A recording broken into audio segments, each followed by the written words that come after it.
अक्सर dead body फेंकता था तो अक्सर एसएचओ को फोन करता था। वो फोन करके कहता था कि मैंने आपके पास एक तोहफा और भेज दिया। तो एसएचओ कहता है कौन है? तो कह रहा है मैं दिल्ली पुलिस का जीजा बोल रहा हूँ।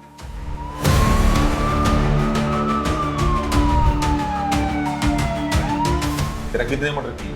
तेरा मर्डर तो बहुत किए मैंने। दिहाड़ के सामने कितने फेंके? तेरा दिहाड़ के सामने 7।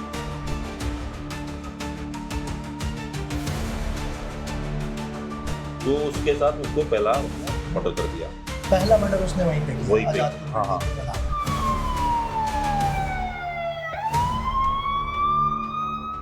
कमरे में ले जाके शराब पिलाता और शराब पी के इनके ना रस्सी से हाथ बांधता, पैर बांधता और उसके बाद इनका गला घोट देता। फिर उसके बाद गर्दन अलग, हाथ अलग, पैर अलग।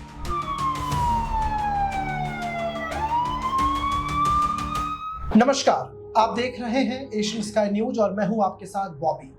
2006 और 2007 के बीच चंद्रकांत झा मर्डर मिस्ट्री, जिसने न सिर्फ दिल्ली पुलिस बल्कि पूरे देश को हैरत में डाल दिया कि आखिर ये है कौन जो तिहाड़ जेल के सामने कटे हुए बॉडी फेंक रहा है। इसको लेकर के बातचीत करने के लिए इस वक्त हमारे साथ स्टूडियो में मौजूद हैं रोहितास दहिया सर, जो स्पेशल ब्रांच में है दिल्ली पुलिस के। सर, बहुत बहुत स्वागत है हमारा स्टूडियो में। जिस तरीके से ये पूरा मामला सामने आया 2006 और 2007 के बीच में, एक ऐसा सनकी अपराधी जिसने 42 से ज़्यादा हत्याएं की और उनका जो मॉडल ऑफ ऑपरेंडी रहा हत्या करने का, वो इस तरीके से रहा कि वो अपने साथ व्यक्ति को बुलाता है, उसके साथ पार्टियां करता है और फिर उसे कहता है कि तुम्हें सजा मिलेगी और उसे वो मौत के घाट उतार देता है। दिल्ली पुलिस के लिए ये कैसी चुनौती रही, किस तरीके से आपने देखा? क्योंकि जब मैं केस की डिटेल देख रहा था तो सबसे जो बड़ा नाम आया वो नाम आपका रहा, क्योंकि आप उनके घर तक पहुंचे, आपने वहां से उसे अरेस्ट किया और इस पूरे मामले को आपने देखा। तो शुरुआती अगर इसको देखें शुरुआती नज़रों से, तो किस तरीके का ये केस रहा, किस तरीके से आपने इसे देखा? देखो, 2006 में हम राजौरी गार्डन स्पेशल स्टाफ में थे। तो हमारे डीसीपी रोपी नीपू साहब थे और सेकंड डीसीपी धालीवाल साहब थे। तो ये जो चंद्रकांत झा जो व्यक्ति है क्रिमिनल, ये अक्सर क्या करता था, नृशंस हत्या करके डेड बॉडी तिहाड़ जेल के सामने फेंकता था। तो एक दिन बड़ी सुर्खी आई अखबार में कि लगातार तिहाड़ जेल 1, 2, 3, 4 की अलग अलग जगह डेड बॉडियां मिल रही हैं। तो सीपी दिल्ली होते थे हमारे के पाल साहब, तो उन्होंने हमारे डीसीपी रोबी नीपू साहब को, एचएस धालीवाल को तलब किया कि भाई ये क्या हो रहा है। और बड़ा अखबारों की सुर्खियां, टाइम्स ऑफ इंडिया, हिंदी के अखबार, इंग्लिश के अखबार, सब अखबार भरे। तो वहां से के पाल साहब ने डीसीपी को टाइट किया, भाई ये क्या हो रहा है आपके वहाँ। तो हमारे पास स्टाफ में आए साहब, तो डीसीपी साहब ने कहा भाई मेरे को ना सीपी साहब ने बहुत कुछ सुनाया और या तो आप ना यहाँ से, मैं भी भागूंगा ट्रांसफर करा के, आप भी या तो इसको पकड़ो या फिर कुछ भी आपने मेरे से जो भी उम्मीद है, जो भी चाहिए, जो भी करना है, मैं आपके साथ चलूंगा। रात दिन किसी टाइम भी फोन करो, इसको पकड़ो जैसे तैसे भी। तो हमने, सुंदर सिंह हमारे इंस्पेक्टर थे, नरेंद्र पहलवान जी और मैं, तो हमने काफी भागा दौड़ी करी, कभी इधर कभी उधर, कभी इधर कभी उधर। तो हमें दिमाग लगाया भाई इस तरह की डेड बॉडियां कब और कहाँ फेंकी गई हैं, ऐसे धड़ अलग, मुंडी अलग, हाथ अलग, पैर अलग। तो हमने दिमाग लगा तो ऐसी ऐसी डेड बॉडी मंगोलपुरी हुई और आदर्श नगर थाने में भी फेंकी गई। तो हम आदर्श नगर गए तो वहां से हमने इसके डोजियर निकाला। तो डोजियर में इसका फोटो आ गया चंद्रकांत झा का, और ये अक्सर डेड बॉडी फेंकता था तो अक्सर एसएचओ को फोन करता था और फोन करके कहता था कि मैंने आपके पास एक तोहफा और भेज दिया। तो एसएचओ कहता भाई कौन है? तो कह रहा मैं दिल्ली पुलिस का जीजा बोल रहा हूँ, मेरा नाम सीसी है, अगर तुम्हारे दिल्ली पुलिस में हिम्मत हो तो मुझे पकड़ के दिखाओ। कह रहा क्या नाम है तेरा? बोला मैं दिल्ली पुलिस का दामाद हूँ। तो ऐसी लैंग्वेज, इसको टॉकिंग करता था। तो एसएचओ होशियार सिंह साहब काफी भागदौड़ करी, तो ये केस अब डिस्ट्रिक्ट का था तो हम स्पेशल स्टाफ में थे, तो हमने इस पे पूरा लगा दिया। तो हमने इसका डोजियर जो मिला, तो ये जो फोन करता था पीसीओ से, तो कभी चौखंडी से करता, कभी तिलक नगर से, कभी हरिनगर से। तो ये डेड बॉडी फेंकता था रात को 4, 4:30 बजे, 5 बजे, उससे पहले पहले।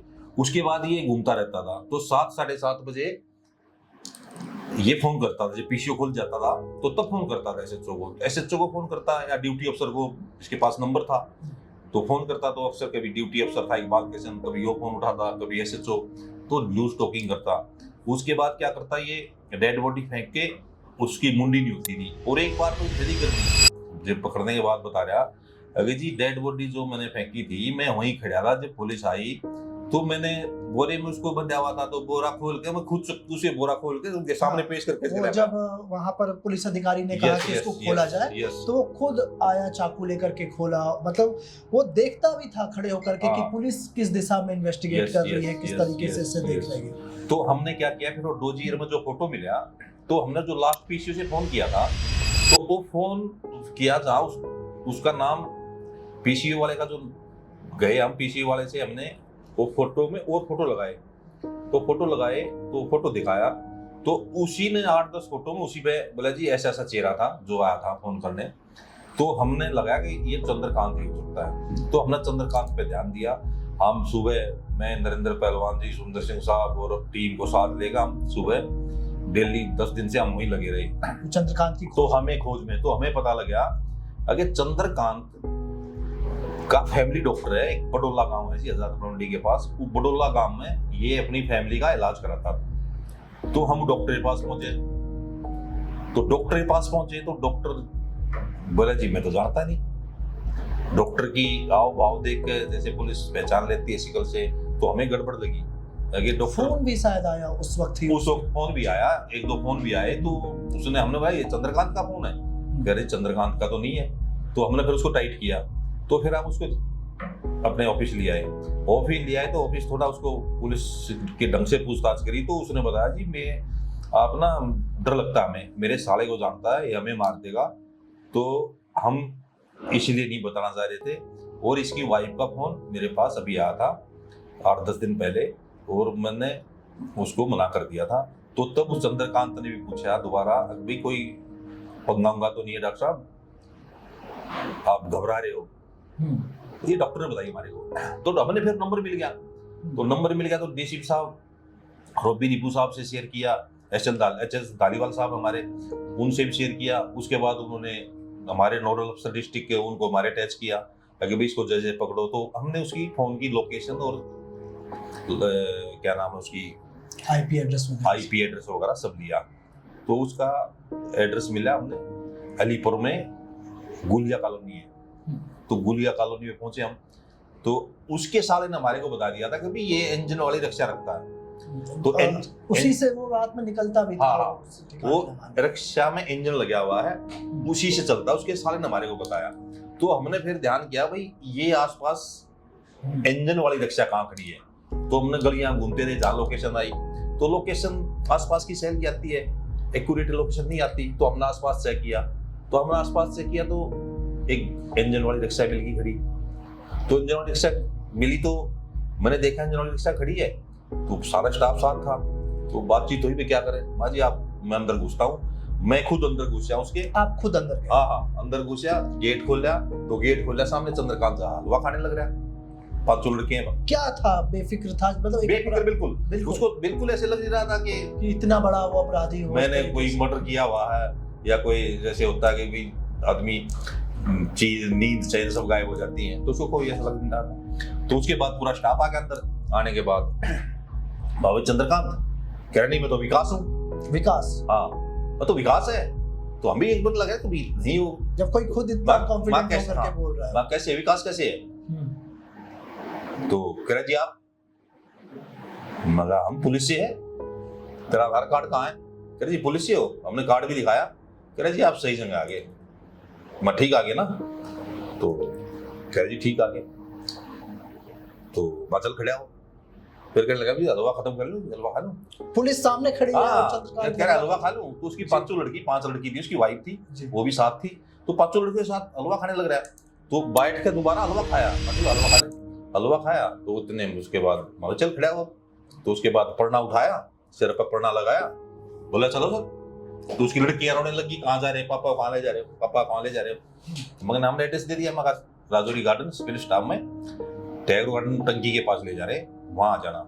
तो वहां गाड़ी बिठाया, गाड़ी बिठाते हैं, सुंदर सिंह साहब भाइयों थे हमारे, मैं था, नरेंद्र पहलवान था हमारे, और जयप्रकाश साहब थे, 3-4 लोग और थे। तो हमने गाड़ी बिठाया, तो गाड़ी बिठाते ही भाभी क्या किया, कह रहे जी क्या किया बताओ, आप पूछो क्या क्या होगी, जो बताओ बताऊंगा। कह रहा कितने मर्डर किए, कह रहा मर्डर तो बहुत किए मैंने। तिहाड़ के सामने कितने फेंके, कह रहे तिहाड़ के सामने 7। बाकी कहाँ किए, कह रहे जी एक मंगोलपुरी किया, एक अलीपुर किया, वहां भी दोनों की FIR मिली। तो वैसे कितने किए, कह रहे जी मुझे पता नहीं, 41-42 हो गए होंगे। बिहार में भी बहुत किए हैं। तो गांव बड़े डरते हैं, हम गांव के, इससे लोग बड़े डरते हैं, आसपास के लोग बहुत डरते हैं इससे चंद्रकांत के।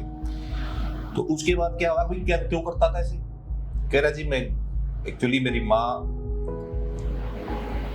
टीचर थी, बाप सरकारी नौकरी में था, मेरा भाई बिहार पुलिस में है, एक भाई इसका आर्मी में, अच्छे परिवार से है, मतलब ठीक है गुजारा। तो उसके बाद कह रहा जी मेरे से घर वाले ना मोहब्बत नहीं करते थे, प्यार नहीं करते थे, मुझे डांटते थे, आवारा तू ये है वो है। तो मैं दिल्ली आ गया, तो दिल्ली आ गया तो मैं आ गया आजादपुर मंडी में, अपनी पटरी पे सब्जी बेचने लग गया। तो उसके बाद वहाँ बता रहा मंगल पांडे आजादपुर मंडी का प्रधान था, उसने इससे बोला भी यहाँ तो बैठेगा तो तुझे ना हफ्ता देना पड़ेगा, प्रोसेस है उसके अंदर आना। हाँ, तो उसके बाद क्या हुआ कि उससे उसकी लग गई, तो लग गई तो उसने दिमाग में बिठा ली, कोड वर्ड था इसका, अगर इसका ना फाइल से नाम हटाऊंगा, फाइल से नाम हटाऊंगा, जिसकी हत्या करता था उसको बोल देता था फाइल से नाम हटाऊंगा। तो उसके साथ उसको पहला उसने मर्डर कर दिया, पहला मर्डर उसने वहीं पे किया, आजादपुर मंडी के प्रधान। तो फिर हमने पूछा भाई ऐसे क्यों काट के फेंकता था, भाई मर्डर चलो कर हो गया, फिर उसके बाद तू ऐसे क्यों फेंकता था। तो इसने एक मर्डर का जो मर्डर किया था उसका एक हाथ काट के 30 हजारी कोर्ट के सामने गेट पर लटका दिया, और एक हाथ एक बॉडी का रामदेव मंदिर है, मंदिर के गेट पर फेंका, रामदेव मंदिर ये इसमें बरसवा में, वहां पर लटका दिया, और बाकी डेड बॉडी तिहाड़ के सामने, कभी 3 के सामने फेंक देता, कभी 4 के सामने। तो उसके बाद हमने पूछा ऐसा क्यों करता था, कह रहा जी मैं ऐसे करता था कि ये मैं कहता था मंगल को मीट नहीं खाना और शराब नहीं पीनी, वो ये मानते नहीं थे।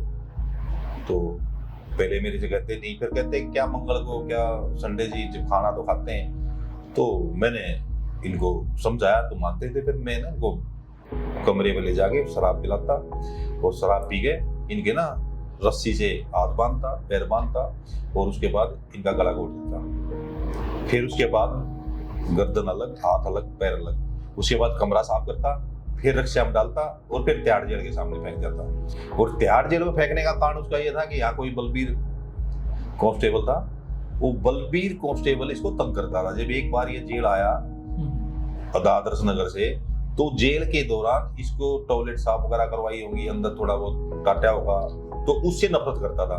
और वो कहता था कि मैं डेड बॉडी यहाँ फेंकूंगा तो ये जो बलबीर है ये तंग होएगा, क्योंकि गेट पे तो उसकी ड्यूटी रहती है, लेकिन गेट के अंदर होती है जी। तिहाड़ जेल की जो जुडिशरी है वो तिहाड़ के अंदर है, बाहर की पुलिस की है। तो हरिनगर थाना लगता था, तो वो तो वहां फेंक के चले जाता था बाहर, लेकिन बलबीर उल्ला तो अंदर था, लेकिन उसने माइंड में बैठा हुआ था हमने बलबीरों को तंग करना। हमने पूछा भाई वहां कोर्ट के सामने, कह रहे जी मेरे जज साहब ने सजा सुनाई थी, मैं इसलिए उसके वहां गेट के सामने लटका गया। फिर मुंडी कहाँ फेंकता था, कह रहा मुंडी यूनाम फेंकता था, माओ क्यों फेंकता था, तो कह रहा मैं इसलिए फेंकता था कि कल्याण हो जाएगा, जैसे लोग हरिद्वार जाते हैं बाद में जाते हैं, मैं मुंडी डाल देता था यमुना में, आगे भगवान इनको चलो जैसे होता ना कभी आस्था भी होती है, तो मुंडी इसलिए फेंकता था नहीं कल्याण हो जाए। तो हमने फिर उससे पूछा भाई मुंडी अब कैसे बरामद कराएगा, तो कह रहा जी मैं फेंकी है मैं वहां ले चलूंगा, वो लोकेशन याद था। हाँ। फिर हम वहां ले गए उसको, माँ भी किधर फेंकी, कह रहा इधर फेंकी, और किधर फेंकी, इधर फेंकी। तो हमारे आईओ साहब सुंदर सिंह साहब ने उसी तरह का ना उससे खोपड़ी जैसे वजन नुमा चीज दे गए बॉल टाइप, तो उससे कहा फेंक भाई, उसने कहा फेंक क्या किस तरीके से, हाँ। तो उसी तरीके से हमने गोताखोर बुलाए, उसी तरीके से हमने खुद मेहनत करी, मैं नरेंद्र पहलवान सुंदर सिंह साहब हम लगे रहे, 4-5 दिन लगे रहे हम खोपड़ी ढूंढने, तो खोपड़ी मिली नहीं। उसके बाद 2 दिन हो गए, 3 दिन हो गए, फिर एक डॉग कुत्ता, अमूमन कुत्ता मिलता नहीं, लेकिन कुत्ता एक भाग के जा रहा था। मैंने कई सूत्रों से आप सर ये झाड़ियों में जाने लग रहा है कुत्ता, हो सकता है ये उधर ले गया हूँ। तो हमने देखा झाड़ियों में, एक वहाँ खोपड़ी मिल गई हमें, झाड़ियों में खोपड़ी मिल गई, उसका डीएनए कराया, तो उसका डीएनए जो डेड बॉडी त्याड़ के सामने थी उसका डीएनए हो गया, मैच कर गया। तो कहने का मतलब ये है कि 9 डेड बॉडियों में हमारे जो बरामदगी हुई वो 3 की हुई, 3 की, बाकी 6 नहीं मिली। हाँ। तो फिर मैडम कामनी लाके केस चला और आईओ साहब ने बड़ी मेहनत करी, सुंदर सिंह साहब बड़े मेहनती हैं और हमने मेहनत करी उनके साथ। जब सामने वाला मेहनती तो ऑटोमेटिक हमने मेहनत करी, हम भी कपड़े निकाल के नाम खड़े रहते हैं, क्योंकि ना केस खोलना अलग चीज है, उसके साथ उसकी बरामदगी और कोर्ट में सजा दिलाना वो एक अलग मेहनत है। तो मैडम कामनी लाल मैडम थी हमारी, सेशन जज थी, उनके पास केस चला तो उन्होंने उनको फांसी की सजा दी। तो 2 केस में फांसी की सजा, 1 में उम्र कैद। किस तरीके का ये माहौल रहता है जिस तरीके से अपराधी सामने खड़ा हो और इस तरीके से इतना सनकी अपराधी, पहले तो उनको पकड़ना, फिर पूरी केस को डिटेल में छानबीन करना और सजा दिलाने तक एक पुलिस कर्मी की क्या भूमिका रही? जिस तरीके से आपने भी इस केस को खुद हैंडल किया, कई बार कई जगहों पर आप मौजूद रहे, क्या लगता था किस तरीके से जो एक नॉर्मल इंसान होता है और अपराधी, किस तरीके से समाज फर्क नहीं कर पाता, पुलिस पकड़ लेती है? देखो अपराधी हमने बहुत पकड़े हैं, बहुत अपराधी पकड़े हैं। मैं हमेशा क्राइम ब्रांच और स्पेशल सेल में रहा हूँ और स्पेशल स्टाफ में रहा हूँ, हमने बड़े पकड़े। लेकिन ये क्रिमिनल अलग ही किस्म का था, इसने हमारे से गाली तक नहीं खाई, इसने सब बातें सच बताई। खुद धालीवाल साहब हमारे डीसीपी साहब थे, खुद धालीवाल पूरी रात इसको इंटेरोगेट किया, खुद पूछा भाई तू क्यों करता था, क्या तेरा मोटिव था। तो वो सारी बातें इन्होंने बताई। जी मैं इसलिए करता था, मैं एक्चुअली करता था जी, मैं झूठ को और सिस्टम से नाराज हो गया। एक तो क्या कि मुझे पहली बार जो बंद होया मैं, तो उसके बाद मैंने जो किया मुझे वो सजा जो मिलनी चाहिए थी वो नहीं मिली, और मैंने लगा कि कानून भी झूठ का है। त्याड़ जेल में गया, वहां भी देखा कि वहां भी सिस्टम ठीक नहीं है, तो मुझे उतने डिप्रेट हो गया। तो ये कहने लगा कि मुझे ना गंदगी खत्म करनी है, जो झूठ ये कपाट जो लोग बोलते हैं। जैसे उसके साथी थे, ये ज्यादातर बिहार से आते थे, उसके पास रुकते थे, उसने रूम लिया हुआ था, और उनको बोलता था भाई मेरे सामने झूठ मत बोलना। तो कह रहे जी नहीं झूठ नहीं बोलेंगे। फिर कहता कि भाई तुम नॉन वेज खाते हो? कह रहे नॉन वेज खाते हैं जी। कह रहा मंगल को नहीं खाते, वीरवार को नहीं खाते, खाना भी नहीं। ये फिर वो कहते हैं कि 2 पैक लगा के फिर कहते हैं जी मीट बना देते हैं। तो ये कहता है ठीक है सजा भी तुम्हें मिलेगी।